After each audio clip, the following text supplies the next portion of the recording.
The pharmacist of Auschwitz.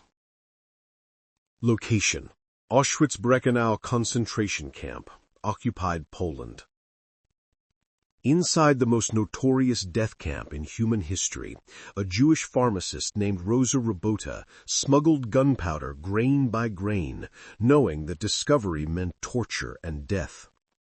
But she also knew that 4 crematoriums were burning 6,000 people per day, and somebody had to fight back.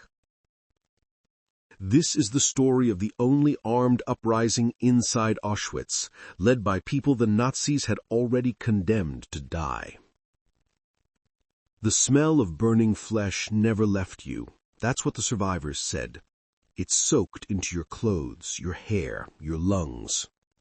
In Auschwitz Birkenau in the autumn of 1944, the smell was constant, a sickly sweet odor that hung over the camp like a fog, rising from the 4 massive crematoriums that operated day and night. Rosa Rabota had been smelling it for 18 months. She was 23 years old, a pharmacist from Chickanov, Poland. Before the war, she'd been preparing to take over her father's pharmacy. She'd studied chemistry, learned 6 languages, and dreamed of traveling to Paris. Now she stood in a forced labor unit at Auschwitz, sorting through the belongings of murdered Jews and planning an impossible act of rebellion. Because Rosa Rabota was smuggling gunpowder out of the Union Werke munitions factory, grain by grain, day by day, building an arsenal that might, just might, give the condemned prisoners a chance to destroy the machines of death.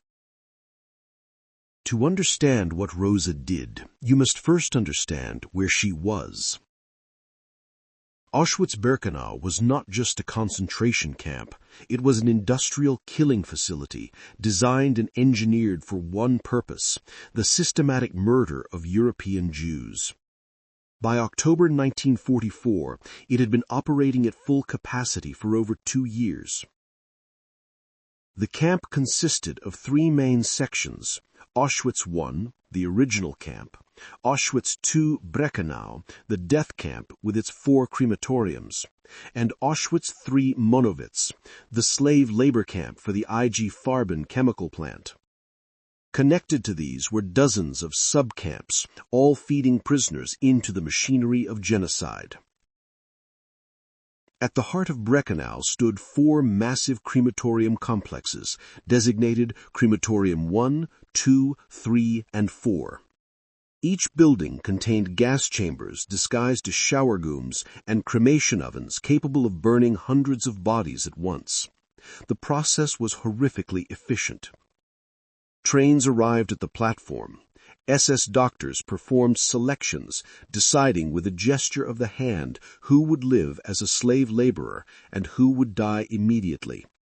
Those selected for death, typically 75 to 80% of each transport, were marched to the crematoriums. They were told they were going to shower and be deloused. They were given soap and told to remember where they hung their clothes. This deception was essential to prevent panic. Then they were locked inside the gas chambers, and Zyklon B pellets were dropped through vents in the ceiling. Death took between 15 and 20 minutes. After the screaming stopped, the Sonderkommando, Jewish prisoners forced to work in the crematoriums, would enter, extract gold teeth from corpses, cut the hair, which was sold to German textile factories, and then drag the bodies to the ovens. The Sonderkommando knew they were participating in the murder of their own people. They knew they were being kept alive only because the SS needed their labor. And they knew that every few months the entire Sonderkommando unit was murdered and replaced with fresh prisoners, ensuring no witnesses survived. By October 1944, the Sonderkommando had watched approximately 1.1 million people die in the gas chambers. They had burned their bodies. They had sorted through their belongings. They had read the names on suitcases from every corner of Europe. And some of them had decided that they would rather die fighting than die complicit. The leader of the resistance was a man named Zalman Gradowski, a religious scholar from Suwałki, Poland, who'd been forced to work in Crematorium 2. Gradowski had been secretly documenting the crimes he witnessed, writing testimonies and burying them in the ground near the crematorium, hoping someone would find them after the war. But documentation wasn't enough. Gradowski wanted action. He began meeting with other Sonderkommando members like Joseph Warszawski, Joseph Dorozinski, and Leib Langfuss. They formed a resistance cell with one objective: destroy the crematoriums and escape during the confusion. The plan was audacious and probably suicidal, but these were men who watched children burned alive every day. Death held no fear for them anymore. The problem was weapons. The Sonderkommando were kept under constant SS guard. They were searched regularly. Possessing any weapon meant immediate execution. So how could they arm themselves? That's where Rosa Robota entered the story. Rosa worked in the Canada detail, the unit that sorted through belongings seized from murdered prisoners. It was called Canada because Canada symbolized wealth and plenty to the starving prisoners. Through this work, Rosa had connections throughout the camp, including with women forced to work in the Union Werke munitions factory. The Union Werke was located inside the Auschwitz complex, producing artillery shells and bombs for the German war effort. Jewish women worked 12-hour shifts, filling shells with explosive powder. The work was dangerous, explosions killed workers regularly, and the SS oversight was brutal. But it also meant access to gunpowder. Rosa approached a woman named Alla Gertner, who worked in the powder room of the factory. The conversation was whispered, dangerous, and direct. The men in the Sonderkommando are planning something. They need explosives. Can you help? Alla Gertner was 26 years old, a dancer and athlete from Benjen. She understood immediately what Rosa was asking, and what the consequences would be if they were caught.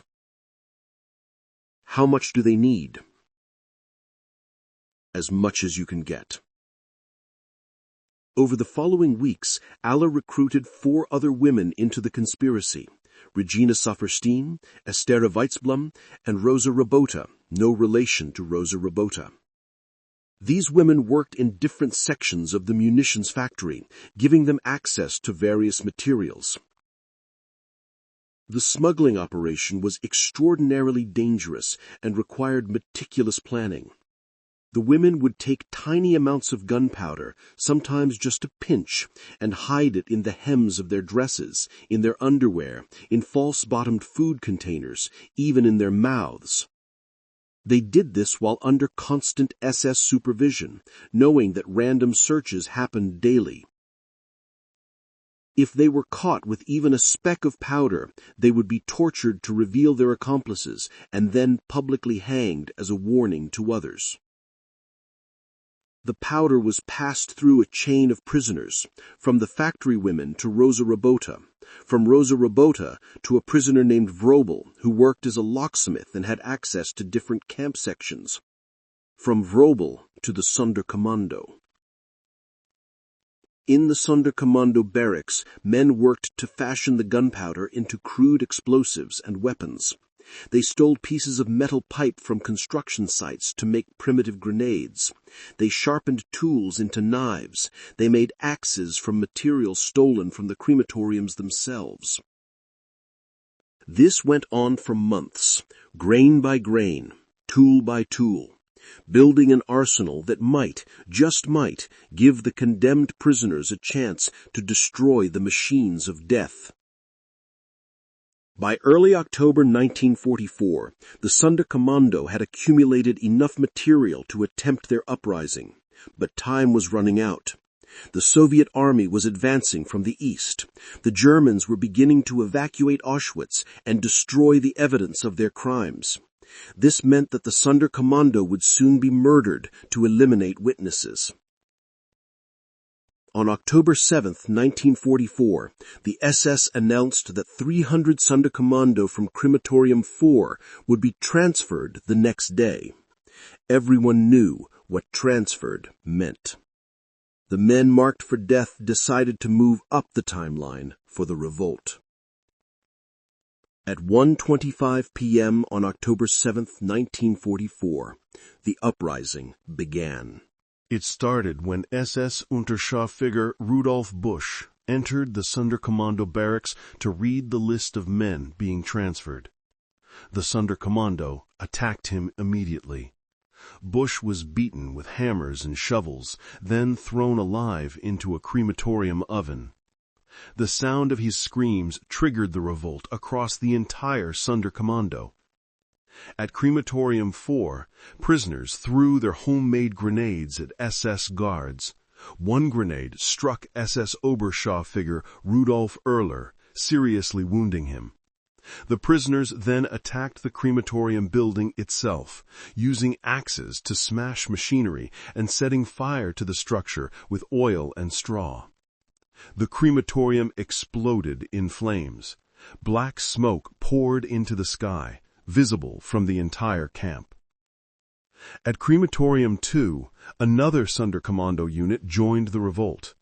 They attacked their SS guards with stones, tools, and improvised weapons.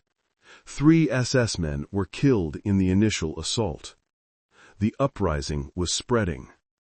Keim Neuhoff, a Sonderkommando who survived, later testified, "We knew we were going to die, but we decided we would die destroying the tools of our slavery.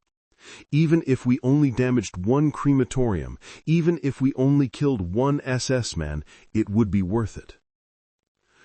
The SS response was immediate and overwhelming. Armed guards poured into the area. Machine gun teams set up positions. SS Hauptscharführer Otto Moll, the sadistic overseer of the crematoriums, personally led the counterattack with a submachine gun. The Sonderkommando fought with desperate courage. They threw bricks, swung axes, even fought hand-to-hand with SS guards. But they were armed with improvised weapons, facing trained soldiers with automatic firearms. One group of prisoners managed to cut through the wire fence and escape into the surrounding countryside.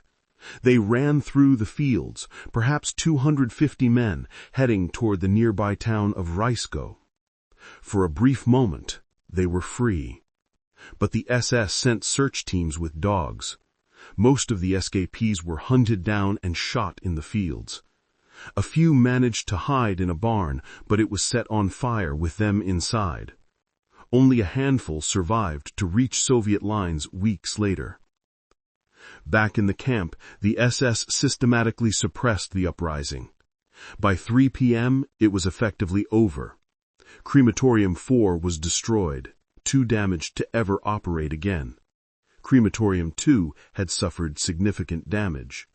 3 SS men were dead and a dozen more wounded. But approximately 450 Sonderkommando had been killed. The SS immediately began investigating how the prisoners had obtained explosives. They knew it was impossible for the Sonderkommando to manufacture gunpowder on their own. Someone had smuggled it from the munitions factory. The interrogations began. Under torture, a prisoner named Kaminsky broke and revealed the smuggling network. The Gestapo arrested Alla Gärtner, Rosa Robata, Regina Saphirstein, and Estera Weichblum. What followed was one of the most brutal interrogation campaigns in Auschwitz's history. The women were taken to Block 11, the death block, where political prisoners were tortured. SS Hauptscharführer Wilhelm Boger, infamous for his torture techniques, personally conducted the interrogations. He used a device called the Boger swing, a metal bar that prisoners were hung from while beaten. He used electricity. He used starvation. He used sleep deprivation. For weeks, the 4 women were tortured daily. The SS wanted names. They wanted to know everyone involved in the conspiracy. They wanted to know if there were other resistance networks in the camp. The women revealed nothing. Rosa Robata, despite having every bone in her body systematically broken, refused to name a single accomplice. When her torturer told her that cooperation would save her life, she spit him in the face. Alla Gärtner, suspended from the boger swing with dislocated shoulders, told her interrogator, "I regret only that we didn't kill more of you." The SS finally gave up on extracting information. The 4 women were sentenced to death by hanging. On January 5, 1945, the entire women's camp in Birkenau was assembled to witness the execution. Gallows were erected in the Appellplatz, the roll call square. The 4 women were brought out, beaten nearly beyond recognition, but still conscious. SS officers wanted the execution to serve as a warning, but it didn't work out the way they planned. As the nooses were placed around their necks, the women began to sing. They sang Hatikva, the song of hope that would become Israel's national anthem. Their voices, broken but defiant, carried across the silent crowd of prisoners. Regina Safierstein shouted, "Revenge!" Alla Gärtner cried out, "Be strong, have courage!" Rosa Robata's last words, witnessed by dozens of survivors, were Hazak ve'emetz, Hebrew for strong and brave. Then the trapdoors opened, and they fell. But the ropes had been deliberately shortened, a final act of cruelty by the SS. Instead of quick deaths from broken necks, the women strangled slowly, twisting at the end of the ropes for several agonizing minutes, while the assembled prisoners were forced to watch. It was meant to break the prisoners' spirits. Instead, it became a moment of defiance that survivors remembered for the rest of their lives. 3 weeks later, on January 27, 1945, Soviet forces liberated Auschwitz. The SS had fled, attempting to destroy evidence and evacuate remaining prisoners on death marches. Of the 4 crematoriums, Crematorium 4 remained destroyed from the uprising. The other 3 had been partially dismantled by the retreating SS. When Soviet soldiers entered the camp, they found approximately 7,000 survivors, living skeletons who'd been too sick to evacuate. They also found massive warehouses filled with belongings, 348,820 men's suits, 836,255 women's coats and dresses, 5,525 pairs of women's shoes, 14,964 carpets, and thousands of pounds of human hair. In the ruins of Crematorium 4, the one destroyed during the uprising, Soviet investigators found something else. Buried in the ground were several metal containers. Inside were handwritten testimonies by Zalman Grodowski and other Sonderkommando members documenting the murders they'd been forced to witness. Grodowski's final entry, written days before the uprising, read, "Dear Finder, search everywhere, in every inch of soil. Tens of documents are buried here, mine and those of other persons, which will throw light on everything that happened here. We ourselves have lost hope of being able to live to see the moment of liberation." Zalman Grodowski died in the uprising on October 7, 1944. His testimony survived him. After the war, the story of Auschwitz's uprising and the 4 women who made it possible slowly emerged through survivor testimonies. The Polish government erected a memorial at Auschwitz in their honor. Israel named streets after them. Their story became part of Holocaust education worldwide. But perhaps the most powerful tribute came from the survivors themselves. Noah Zabludowicz, who survived the Sonderkommando, testified at the Eichmann trial in 1961. People ask why we didn't rebel more often. They don't understand what Auschwitz was. It was a machine designed to destroy not just your body, but your will to resist.